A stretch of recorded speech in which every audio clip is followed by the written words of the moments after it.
¿Qué tal? Buenas tardes, tengan todos ustedes, querido auditorio de La Iguana en su Piedra. Nuevamente les damos la bienvenida a un programa más de esta emisión dada por Radio.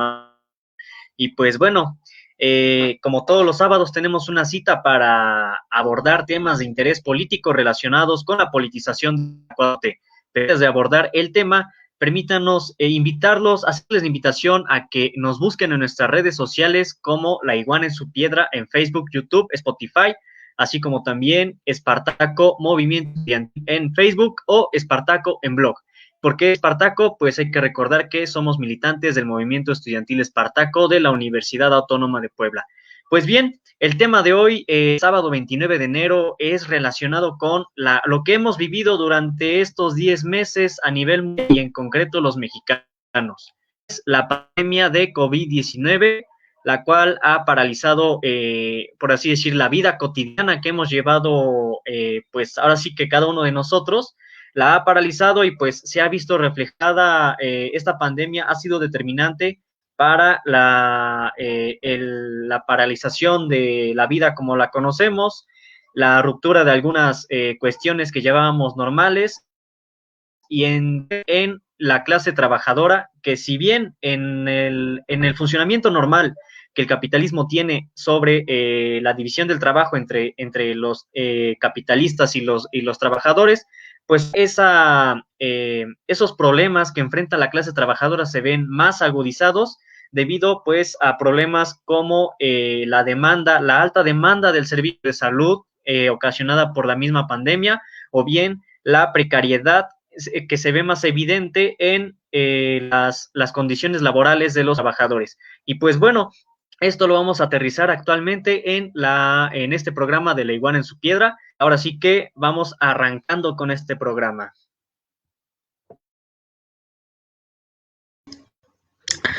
Así es, compañeros, pues como ya comenta Alexei, en estos momentos pasamos por una situación complicada a nivel nacional respecto a la pandemia que se está viviendo y podemos entender que el contexto en el que estamos pues se debe también a toda esa implicación económica que tiene y social que tiene la pandemia en México, ¿no? Entonces, pienso que es importante comenzar a plantear que en estos últimos días, en esas últimas semanas, hemos vivido dentro del desarrollo de la pandemia un crecimiento mayor al que se había vivido ya en meses anteriores.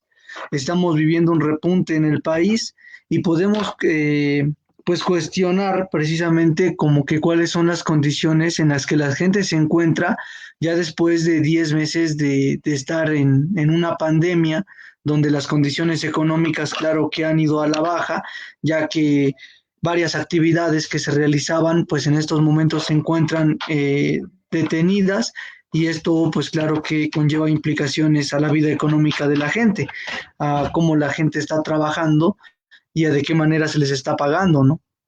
Entonces, a mí me gustaría preguntarles, compañeros, eh, hablamos de la cuestión del sector salud. Hemos ya planteado en otros programas de radio cómo dentro de este sector se ha vivido una privatización, la cual comienza desde tiempos del panismo, que no hay un desarrollo para el sector salud, que más allá de buscar un impulso dentro del propio sector, lo que se buscó fue por medio de la corrupción ir desmantelando lo que pues por medio de los ingresos que se estaba recibiendo el sector salud, desmantelarlo para que no pudiera tener un desarrollo dentro del mismo, ¿no? Hablamos de que más o menos en 2008 existe dentro de la población 106 millones de personas en el país y hablamos, por ejemplo, de que en términos estadísticos, para 1,000 personas en 2008 solo existen 2.6 enfermeras quienes pueden brindar atención médica a 1,000 mexicanos. Entonces, existen 2.6 camas para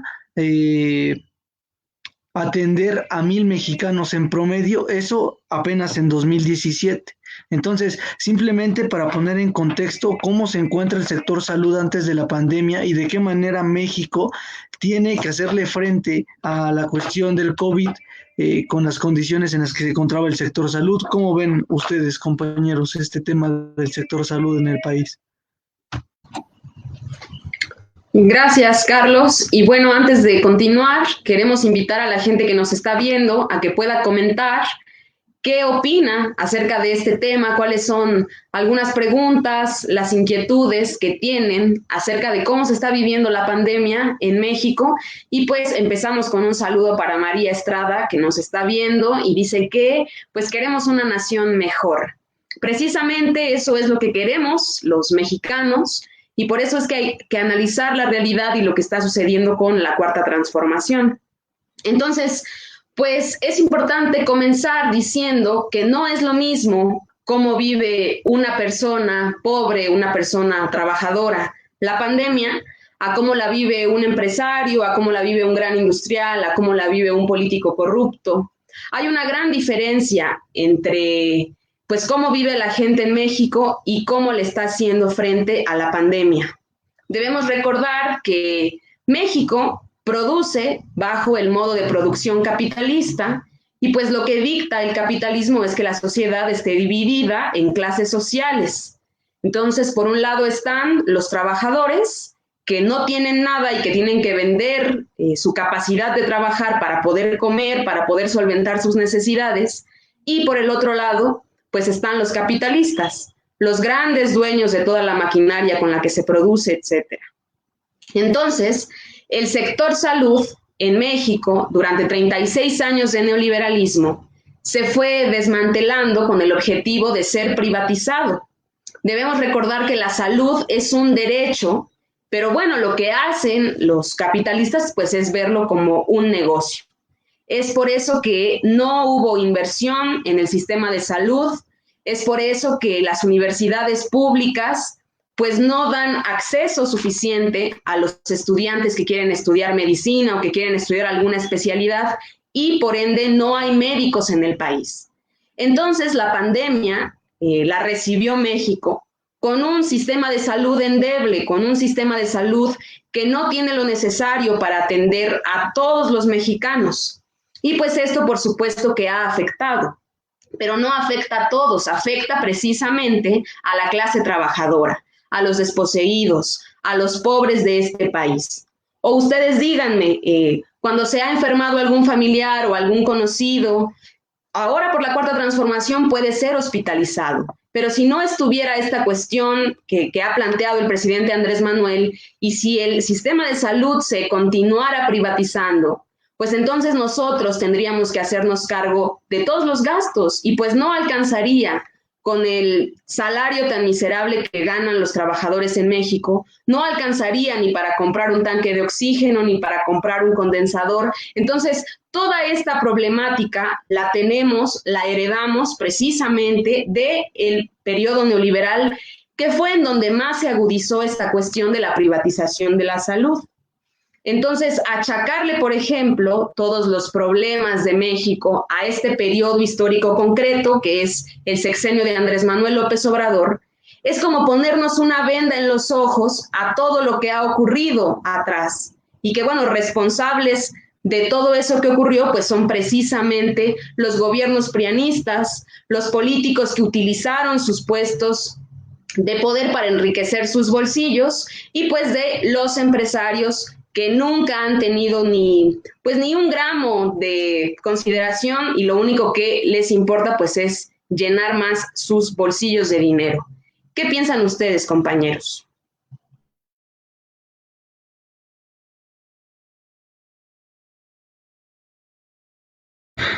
Sí, bueno, pues esto que comenta la compañera Brenda es algo, pues digamos, que refiere a cómo se encuentra México en términos de los servicios, de los sectores, perdón, que han sido privatizados en tiempos de un proceso donde el capitalismo buscó centralizar las ganancias en poca gente, ¿no?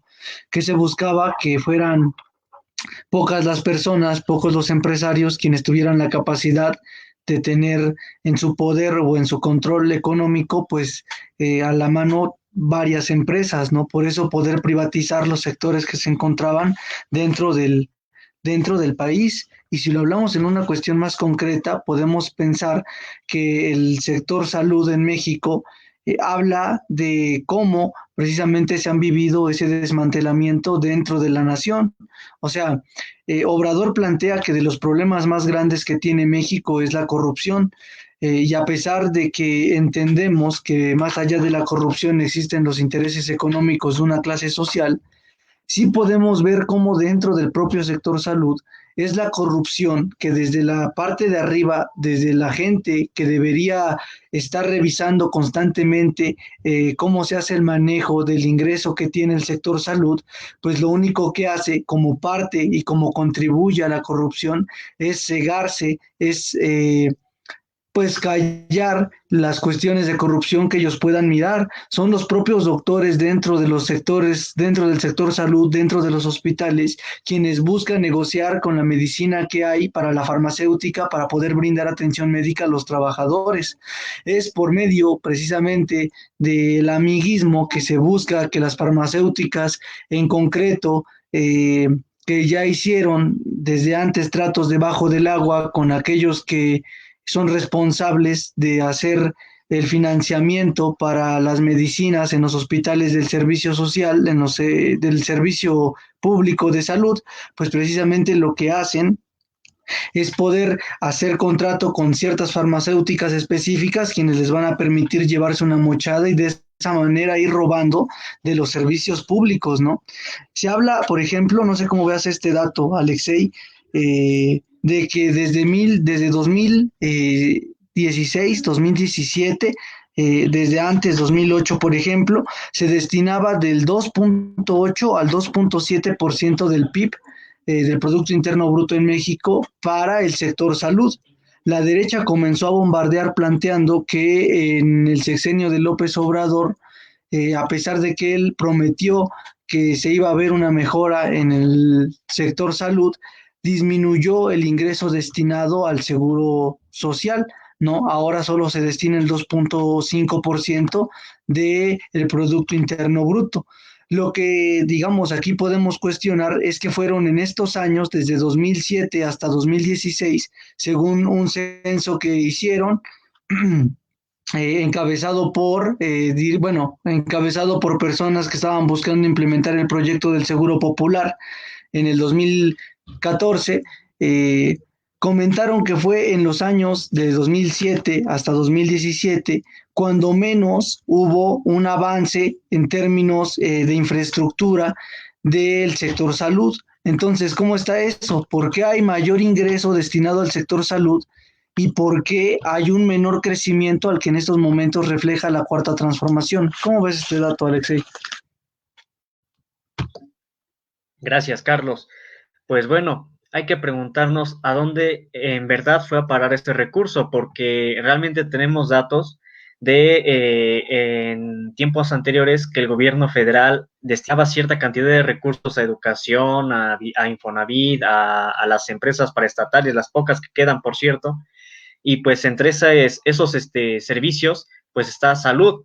¿A dónde iba a parar efectivamente todo esto, no? Porque realmente si se invertía, no se veía un avance en el sector salud, así como comentas, no se veía la construcción de nuevas clínicas, nada clínicas de especialidad, y también mejorar las condiciones de los trabajadores de la salud o incluso capacitarlos más para que, bueno, en condiciones de contingencia como estas, no llegásemos a la situación que estamos pasando actualmente, que es la saturación de los hospitales en muchos estados, en donde debido a este colapso, a este desmantelamiento del sector salud, pues está habiendo este colapso, ya que pues esto rebasa la capacidad que el seguro social tiene, y pues bueno, más bien, ¿en dónde iba a parar todo este recurso?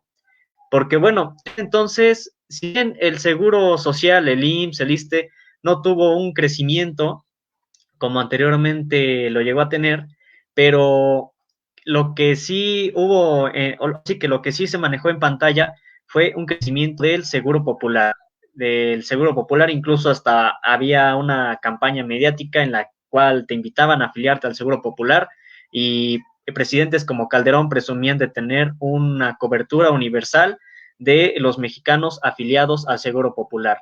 Pero ¿cómo se maneja el seguro popular hasta la fecha? Pues para empezar, no es una cobertura universal, no es una cobertura que te abarque todas las enfermedades, desde una simple gripa, en la cual pues uno puede salir en una semana cuando mucho, hasta una operación de alta especialidad. Eso pues no lo abarca, simplemente hay un catálogo en el cual hay específicamente malestares que sí te cubren de forma gratuita en cuanto a medicamentos, en cuanto a atención, pero más allá de eso, pues ya no, o sea, una operación de alta especialidad, el Seguro Popular no te da cobertura a un 100%. Lo que pasa es que el trabajador, aparte, pues tiene que pagar esto, ¿no? O sea, tiene que pagar lo que el Seguro Popular le pide, siendo que incluso varios de estos trabajadores, que por cierto, por ser trabajadores ahora sí formales, deberían de estar afiliados a alguna institución como es el Seguro Social, pues no, fueron incluso afiliados por debajo del agua, por así decirlo, al Seguro Popular, en donde bien sabemos que si un trabajador tiene seguridad social, no es por parte del patrón, no es en sí por parte de que el patrón te pague y le pague al Seguro Social una cuota mensual para esta cobertura, sino lo que es de que del mismo salario de los trabajadores se descuenta prestaciones como el Infonavit, como la despensa, si es que la llegan a manejar, o bien el seguro social. Entonces, con todo y este descuento, en el Seguro Popular a los trabajadores que se les llegó a, con todo y su descuento, aún así tienen que pagar lo que comento, ¿no? Si tienes la necesidad de una operación de alto impacto, tienes que cubrir medicamentos, tienes que cubrir el porcentaje del costo real de la operación. Y pues bueno, aquí que concluimos, que no es una cobertura universal, que el derecho a la salud no es una con esto del Seguro Popular en tiempos anteriores, y bien, incluso hasta se le llega a poner precio a la salud, como comentas Carlos, comenta Brenda, tan es así el prestigio que llegan a tener las instituciones de salud pública que la gente prefiere incluso irse a particulares, ¿no? Poco a poco se fue privatizando y pues pasa esto, lo que les comento del Seguro Popular, que fue una pantalla que según se garantizaba el derecho a la salud a los trabajadores mexicanos, pero la verdad es que no era así, ¿no? No era así porque pues su crecimiento fue nulo, se invertía mucho más en el Seguro Popular que en los otros sistemas como el IMSS, como el ISSSTE, y pues bueno, la inversión que iba a parar al Seguro Popular pues realmente no se ve reflejada y lo podemos ver ahorita en la sobresaturación, que incluso clínicas construidas durante el periodo de Enrique Peña Nieto, de Felipe Calderón, están sobresaturadas o incluso cuentan con los medicamentos ni el personal especializado para atender a enfermos de alta especialidad o bien a los infectados de la pandemia de COVID-19. Entonces, ahí habríamos que preguntar hacia dónde fueron a parar estos recursos. Pues es obvio que fueron cayendo en manos de la corrupción. Y bueno, ahorita, aunque se está destinando menos al sector salud, que realmente pues estamos hablando de un 0.02%, este recurso sí está llegando al crecimiento de los institutos de salud, y pues lo podemos ver en que hay prioridad en que los médicos se especialicen en una alta especialidad, incluso se está viendo la posibilidad de becarlos en el extranjero, en Cuba, en Alemania, por parte de CONACYT, para que así puedan venir a México y prestar ese servicio de médico de alta especialidad, gracias a que el gobierno está apoyando a la gente que se está preparando para ingresar como médico a las instituciones de salud y más que nada a las instituciones de alta especialidad. Sí, así como menciona el compañero Alexei, bueno, Brenda, creo que se tocan varios temas que son importantes de sí abordar. Eso del seguro popular, por ejemplo, y de la manera en que se fue desmantelando el sector público, en concreto la cuestión de la salud, Bueno, podemos comentar, por ejemplo, que el Seguro Popular comienza a cobrar más fuerza a partir de 2008. Es un impulso totalmente del panismo. Se busca desviar completamente la responsabilidad que tenía el gobierno federal, en concreto con el sector salud, como lo es el IMSS, como lo es el ISSSTE, que brindan bueno, que brindan el derecho a la salud a los trabajadores del país. Bueno, pues se deslindan completamente de la responsabilidad de seguir apoyando, o más que apoyar, de cumplir con su trabajo, de sí impulsar el desarrollo del sector salud en México. Se deslindan para poder crear el Seguro Popular. El Seguro Popular funciona precisamente pensado en la lógica de seguir corrompiendo al sector salud.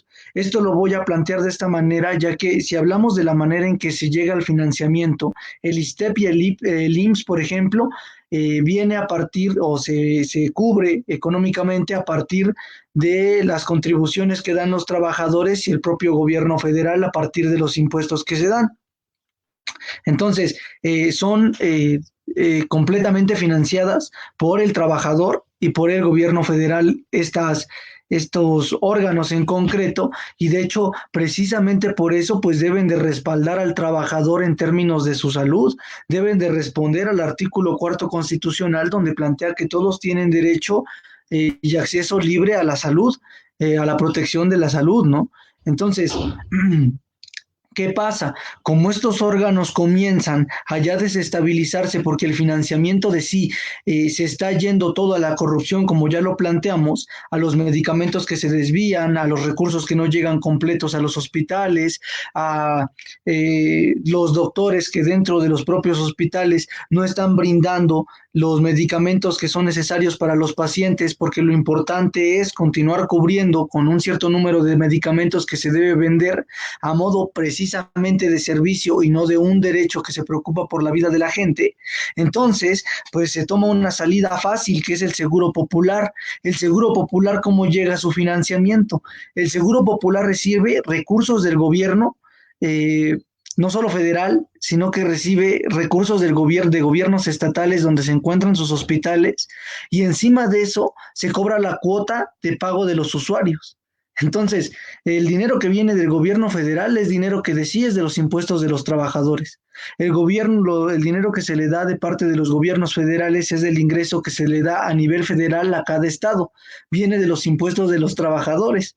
Y hablamos todavía de un pago que tiene que hacer el usuario cuando le brindan atención médica. Entonces, es la manera en que podemos evidenciar que es ahí donde a los trabajadores los dejan completamente de lado, tienen que pagar 3 veces para poder tener atención médica, y hablamos de que se deslinda de responsabilidad del gobierno federal y a los empresarios les cae como anillo al dedo, porque para 2008, que comienza el auge más grande del Seguro Popular, hay 27 millones de afiliados ya. ¿Quiénes son estos afiliados? Pues claro que personas que de sí el Seguro Popular describe como personas con trabajo informal, porque hay 3 tipos de personas quienes pueden recibir atención médica según el Seguro Popular: quienes tienen trabajadores y asalariados que tienen que están asegurados por el trabajo. O sea, esto quiere decir que no todos están asegurados, sino que solo una parte, y de esos trabajadores quienes están asegurados, pues son atendidos por el IMSS, el ISSSTE y otras instituciones. Los informales, que para eso se creó el Seguro Popular, y gente que tiene la capacidad de pagar el servicio privado, que de hecho es el más accesible según los dirigentes o quienes encabezaba el Seguro Popular en 2008, ¿no? Lo más accesible era pagar de manera privada tu atención médica, porque de manera popular tenías que atenerte a toda la burocracia que existe, y esto lo dijo quien empezó a impulsar el Seguro Popular en 2008, ¿no? Y fue un panista. Entonces, Brenda, ¿cómo ves estos datos? Hablamos de que en 2008 hay 27 millones de afiliados, y ya para 2017 nos encontramos con 54 millones de afiliados. ¿Cuál es el crecimiento que tiene el Seguro Popular y cuál es la base por la cual comienza a sedimentarse, que es precisamente seguir desviando recursos, y de hecho recibe muchos más recursos porque son de más partes del gobierno federal, del gobierno estatal y del pago de usuarios?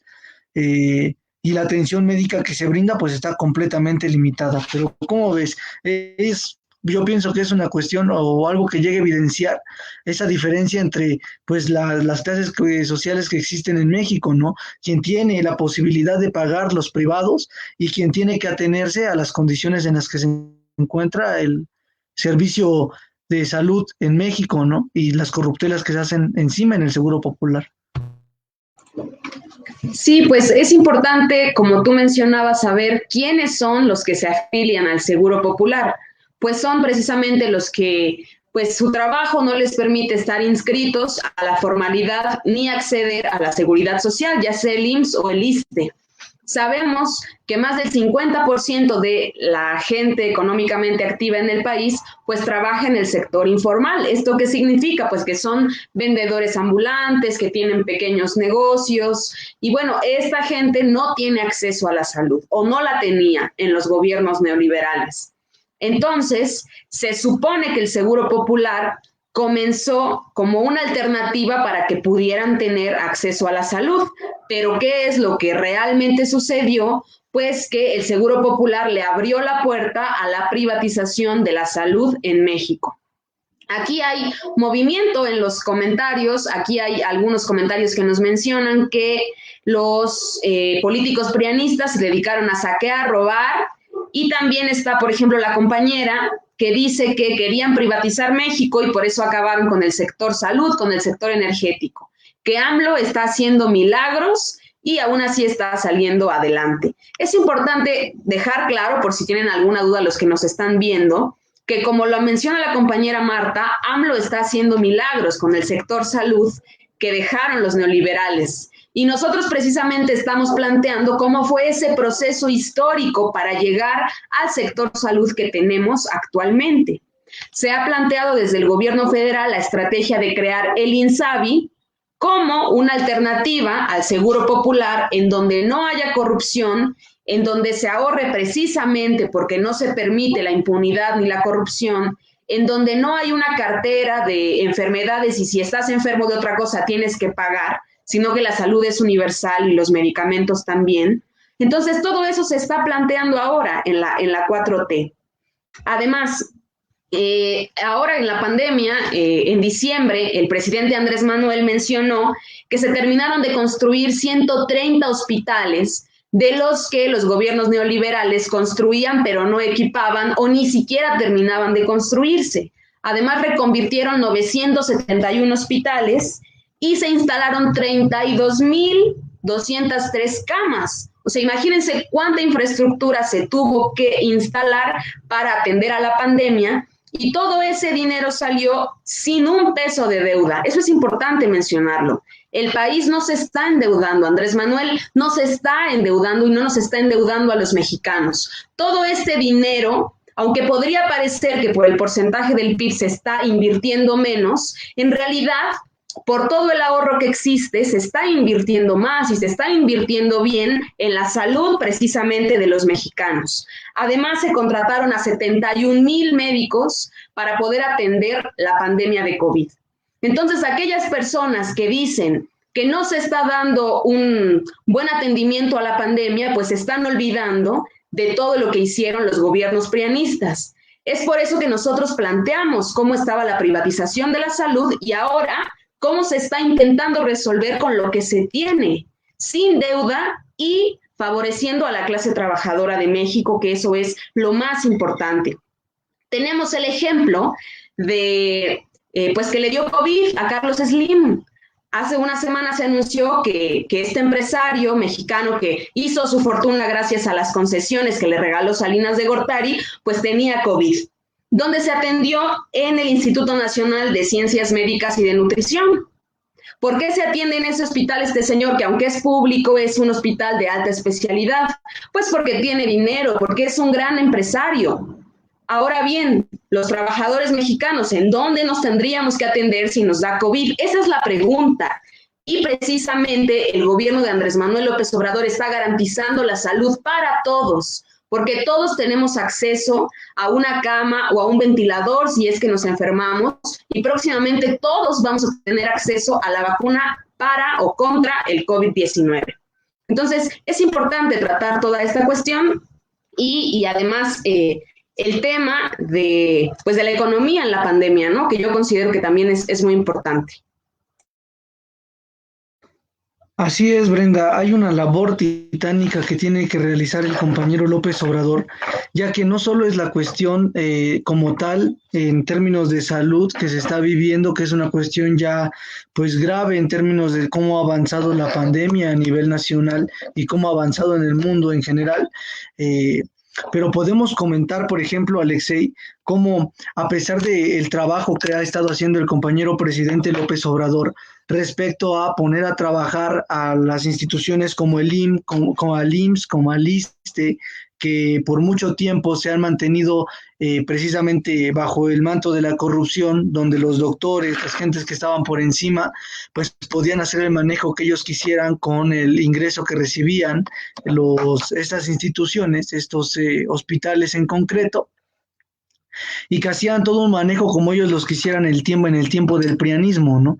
Actualmente Obrador, que está llegando a hacer, pues precisamente plantear que la corrupción es de los principales males que tiene el país y hay que comenzar a limpiar a todos los sectores públicos de esta misma, ¿no? Entonces, comenzando por el sector salud y bueno, pues siguiendo en términos de todos los sectores a nivel nacional. Pero comentamos que dentro de la cuarta transformación sigue existiendo un golpeteo y eso que pues vivimos como una guerra económica, ¿no? O sea, Obrador está haciendo su trabajo, está planteando que debe de haber políticas las cuales generen cuidados en las personas, debe de haber un impulso hacia el sector salud para que la gente pueda tener atención médica correcta. Y a su vez existen empresarios, la derecha, que está haciendo contratrabajo respecto a lo que se vive en la pandemia.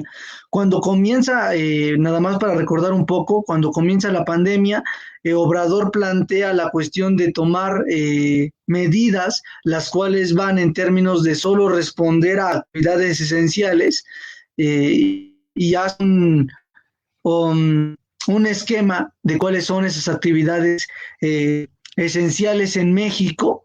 Y bueno, ¿cuál es la respuesta? Pues que casi el 15% de las empresas que existen en el país no cerraron y no pararon su producción. Ellos decidieron continuar produciendo aún encima de las condiciones en las que se encontraba México respecto a la pandemia.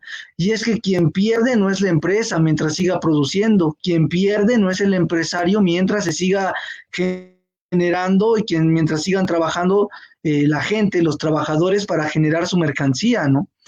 Quien termina afectado, pues claro que son los trabajadores que están trabajando en una dinámica donde no pueden la sana distancia que se ha planteado a nivel, no se pueden seguir las medidas de seguridad necesarias para prevenir el contagio a COVID. Pero bueno, aquí lo que importa o lo que importa para los empresarios, pues es precisamente no dejar de generar ganancias y así de evidente se ve. Comenzó la pandemia y el 15% de las empresas que no están registradas como esenciales continuaron su producción y amenazaron a los trabajadores con perder su trabajo o con disminuirles el salario si ellos dejaban de trabajar a pesar de las condiciones de la pandemia. Podemos seguir planteando cómo precisamente hasta ahora vivimos una campaña en Ciudad de México, en Puebla, donde las cadenas de restaurantes, entre otro tipo de actividades no esenciales, pues están buscando reabrir sus puertas a pesar de cómo se encuentra el nivel de contagio en estados como México o como Puebla.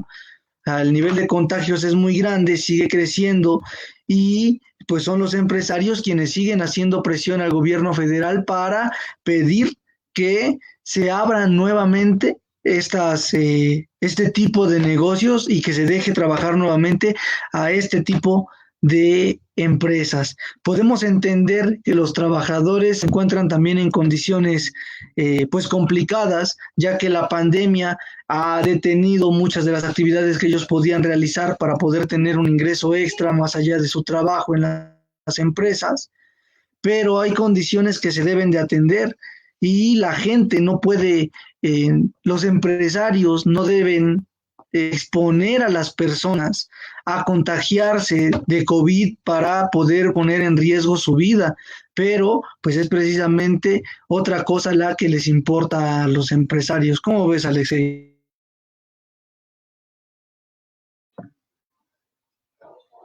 Bueno, pues esto es relacionado con lo que mencionábamos en un principio, que si en, en el modo, por así decirlo, normal, en el cual funciona el capitalismo, baja su salario constante y genera un excedente de riqueza, el empresario, el dueño de la fábrica, de la tierra, se apropia.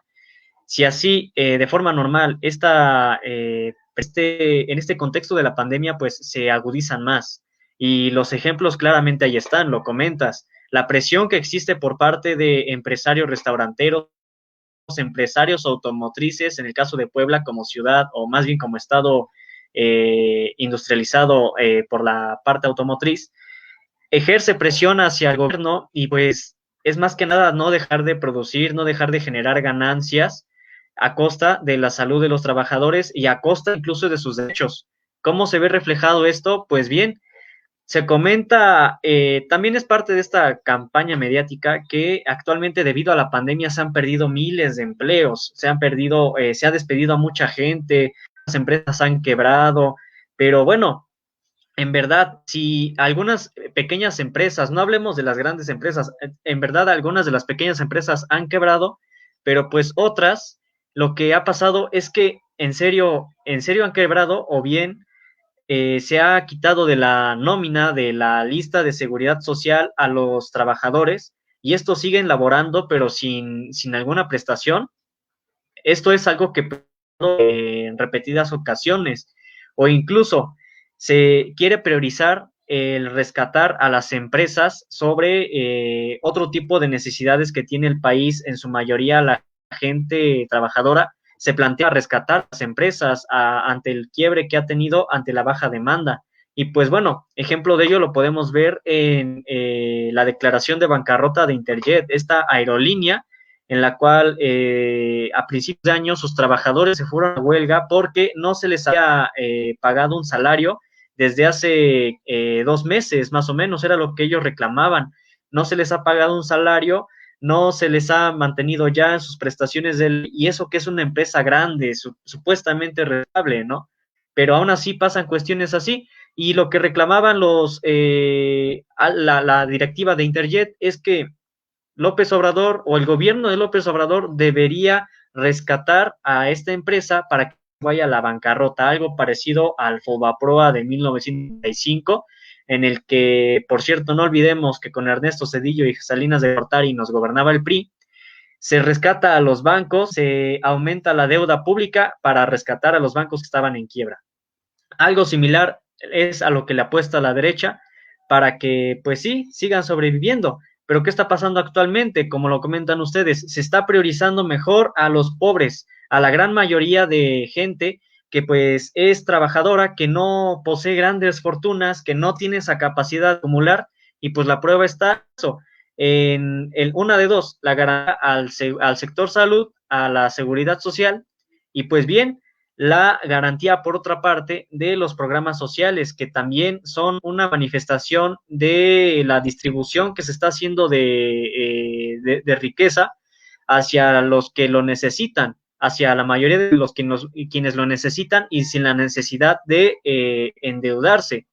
Pero bueno, o sea, pese a que el gobierno está tomando estas medidas en pro de la mayoría de la clase trabajadora, no, pues no para, no cede de golpear, no cede en el sentido de queremos que nos rescates porque nos estamos yendo a bancarrota, queremos que abras, que nos dejes abrir porque nosotros necesitamos seguir ganando dinero, necesitamos acumular y pues queremos que hagas esto, queremos que hagas lo otro, incluso queremos que declares que hay semáforo a naranja, cuando en realidad la capacidad área, por ejemplo, en Puebla, rebasa el 90% de ocupación.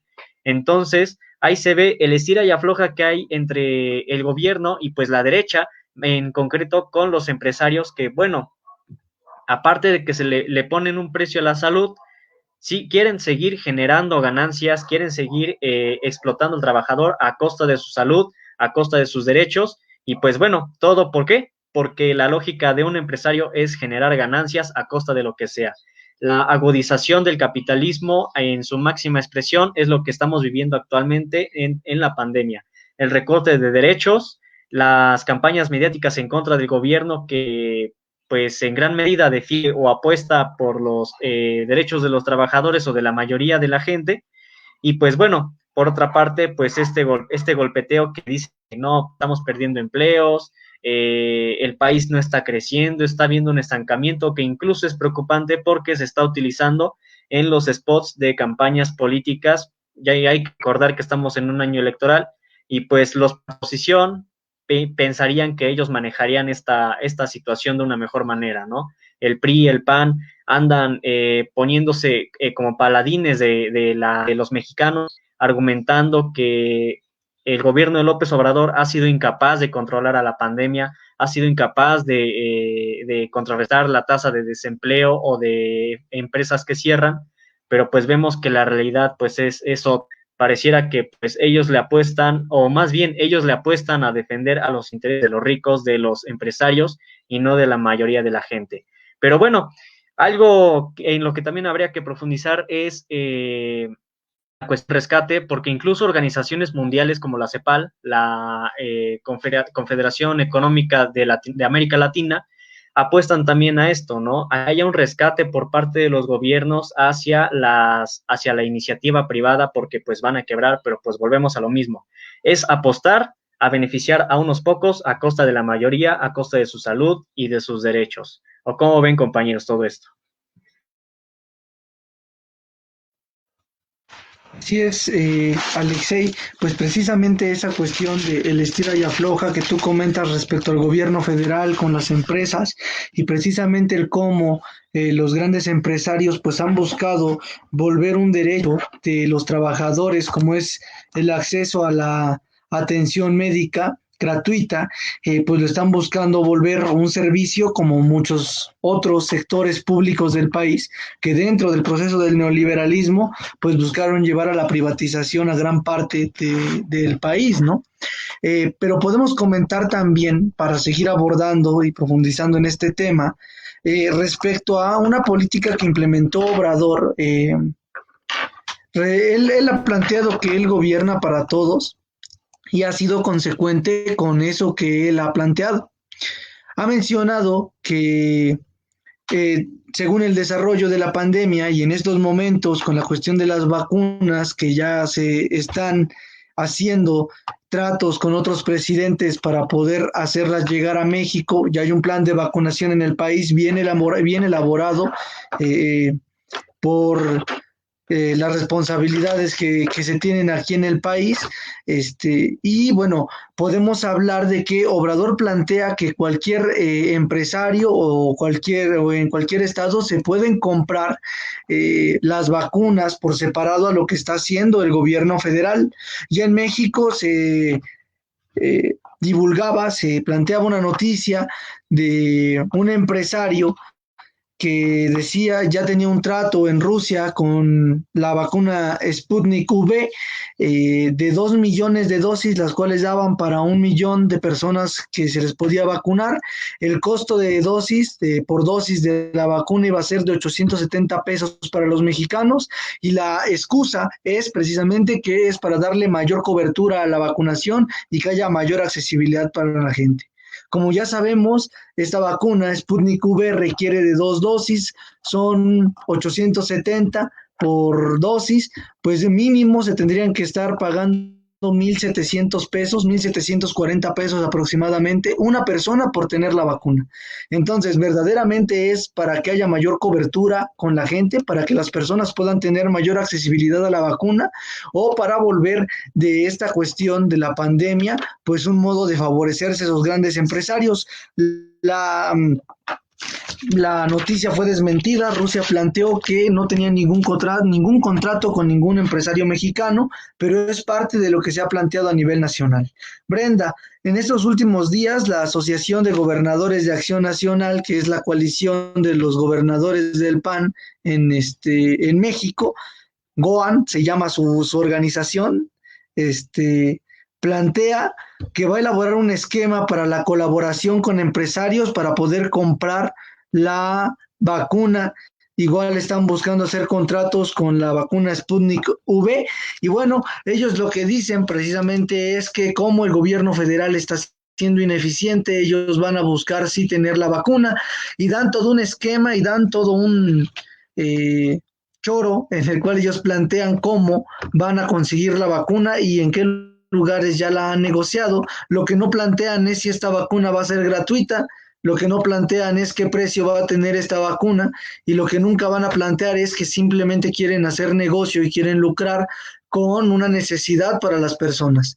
Entonces, ahí estamos viendo el golpeteo, ahí se ve claro el estira y afloja. Obrador está planteando que todos puedan comprar la vacuna a nivel estatal, que los empresarios puedan también adquirirla y comprarla, pero a su vez es Obrador quien está agilizando por medio de las relaciones políticas que ya se han entablado, pues adquirir las vacunas necesarias y bueno, la realidad es que hasta el momento ningún empresario ha podido adquirir esas vacunas que estos incompetentes de la Asociación de Gobernadores de Acción Nacional no han podido adquirir la vacuna y se ha quedado en simples palabrerías, en un plan que va a quedar inconcluso como todos los que han generado los panistas en este sexenio. Y pues vemos al presidente Obrador cerrando un trato con el gobierno de Rusia por la vacuna Sputnik V de 24 millones de dosis para el país. Entonces, ¿cómo ves este tema, Brenda, para poder ir concluyendo? Sí, pues realmente está documentado que tanto los empresarios como los gobernadores no van a poder conseguir vacunas hasta finales de 2021 o de plano en 2022. Porque a nivel mundial con la producción de vacunas pues no hay un abasto suficiente para toda la población y lo que está existiendo también es un acaparamiento de distintos países que son países ricos que se están acaparando la vacuna y que bueno, no dejan una producción de vacunas para los países pobres. Entonces, ¿qué está pasando? Además, que los mexicanos no nos merecemos la oposición que existe ahora en México, porque la oposición son como unos buitres que cuando hay malas condiciones en México, ya sea económicas, de salud, pues ellos se alegran y en lugar de buscar soluciones para todos los mexicanos, se cuelgan de la pandemia para golpetear al gobierno de Andrés Manuel López Obrador. Sabemos que si logran conseguir vacunas las van a utilizar con fines clientelares, con fines electoreros, o las van a vender para hacer negocios, como tú ya lo has mencionado. Entonces, ¿cómo está respondiendo el presidente y la 4T a esta situación? Si bien por esas presiones tuvo que concederles poder conseguirlas por su parte, pues está garantizando que a finales de marzo se hayan vacunado todos los adultos mayores de México para reducir en un 80% la mortalidad del virus. Obrador, pues como tú lo decías, está agilizando la compra de vacunas con Sputnik, se ha reunido con presidentes de otros países, como es el caso de Rusia, para conseguir la vacuna. Asimismo, hay un equipo de científicos del CONACYT que en conjunto con AstraZeneca pues se están planteando producir la vacuna aquí en México para que este país pues pueda tener abastecimiento seguro para todos los mexicanos en cuestión de la vacuna. Es muy importante también mencionar cómo se elaboró el sistema de vacunación, quiénes se van a vacunar primero. En tiempos del prianismo, quienes se vacunaran primero serían los que tuvieran el dinero para hacerlo. En tiempos de la Cuarta Transformación se está vacunando primero los que están más expuestos al virus, que es el personal médico. Posteriormente, la gente que tiene más bueno, altos índices de mortalidad con el COVID-19, como es el sector de la tercera edad y que tienen alguna comorbilidad, y bueno, de ahí hacia abajo, ¿no? En cuestión de la edad. Entonces, ¿qué está haciendo este gobierno? Está garantizando que haya vacunas, que sean vacunas reales, no que sea así como hacían los prianistas que inyectaban agua en tratamientos que son muy delicados. Estas vacunas son de a de veras, están probadas, están pues siendo tratadas científicamente. Además, no nos van a costar ni un solo peso a los mexicanos, y quienes se vacunan primero son aquellos que tienen pues menos, pues sí, más probabilidades de pasarla mal con esta pandemia. Entonces, verdaderamente es muy importante lo que está pasando en la Cuarta Transformación, y es algo que se le debe reconocer al presidente, y como le decía hace un momento, todo esto sin un peso de deuda. Los países ricos que están comprando vacunas, pues están endeudando hasta 30% más. Es algo que en México no está sucediendo. Y bueno, además, ya lo decíamos anteriormente, pues toda esta cuestión de las vacunas va acompañada de los programas sociales que no se han detenido en toda la pandemia. Entonces, así está esta cuestión de las vacunas. No sé cómo vean ustedes, compañeros.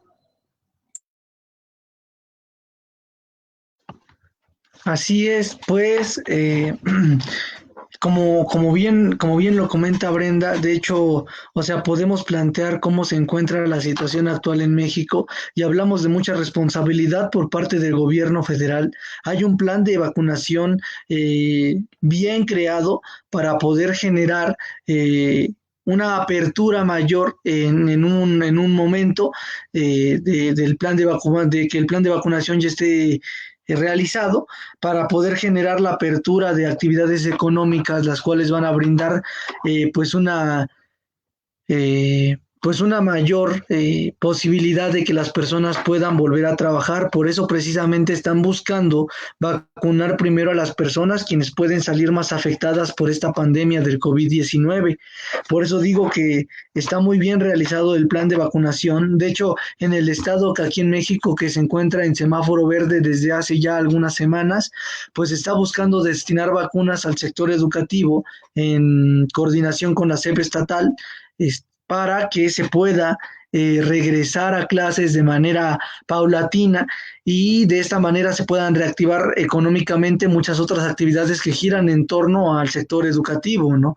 Con las personas que atienden, pequeños locales, el transporte público que se puede reactivar poco a poco, y esto lo están buscando trabajar a nivel estado en las condiciones en las que se encuentra por estar en semáforo verde, ¿no? Entonces, claro que el gobierno federal está pensando bien en de qué manera apoyar para que las personas puedan tener la seguridad de la vacuna contra el COVID-19 y a su vez para poder hacer que México pues siga teniendo las condiciones necesarias para que la gente pues económicamente siga pudiendo avanzar y no se quede estancado el país. Entonces es una responsabilidad muy grande y a nivel nacional pues se ha solventado, ¿no? Y esto ha sido gracias a que existe un gobierno democrático en el país donde la importancia que ve no es rescatar a las empresas, no es favorecer a los empresarios y no es buscar aplastar a los trabajadores,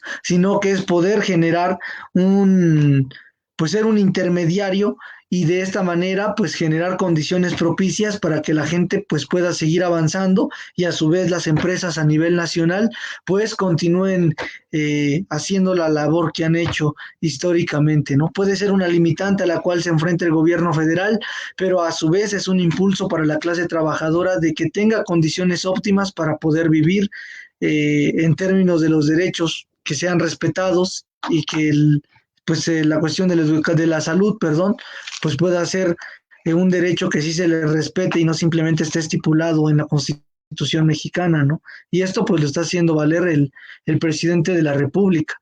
Vemos de hecho que, para poder terminar, que Obrador en esta última semana está contagiado del virus de COVID-19 y bueno. Bueno, pues no sabemos qué problema técnico haya tenido el compañero, pero lo que estaba mencionando es importante. El presidente está contagiado de COVID-19 y aquí se demuestra que no se saltó su turno para ser vacunado. Él se espera, como todos los mexicanos, se espera a que le toque porque no es corrupto y porque desde su persona lo está demostrando.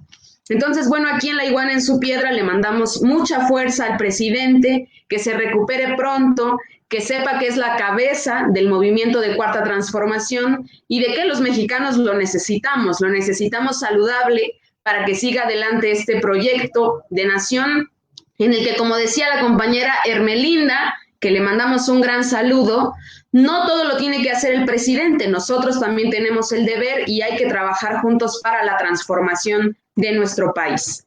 Rápido, antes de irnos, un saludo a Gabino Barrera, que nos pregunta qué pensamos nosotros de quienes quieren un puesto de elección popular por Morena. Que bueno, algunos son artistas o son chapulines. Pues el proyecto de Morena nació con los principios obradoristas y cualquiera que quiera integrarse debe ceñirse y someterse a esos principios obradoristas, porque por el contrario sería un traidor, y no solo un traidor de esos principios, sino un traidor de toda la gente, porque la gente está confiando en Morena por algo, porque precisamente está o tiene la base de esos principios obradoristas. Entonces, pues sí hacemos ese llamado a que sea un proceso democrático y limpio el próximo de elecciones que habrá en este 2021, y pues, como ya lo dije, mucha fuerza al presidente. Alexei, ¿nos necesitas algunos comentarios finales para poder terminar el programa? Gracias, Brenda. Bueno, pues ya regresó el compañero Carlos, esperemos todo bien con su equipo técnico. Pero bueno, más que nada, aquí pues les hacemos la cordial invitación, o más que nada, sí, invitarlos a que no nos dejemos llevar por las falsas noticias, que la vacuna es tal cosa, que es un chip, que no sirve, que es farsa, no, realmente es un tratamiento, es el trabajo de años, incluso, de investigadores científicos que, pues, esta causa, de forma emergente, es como logran llevar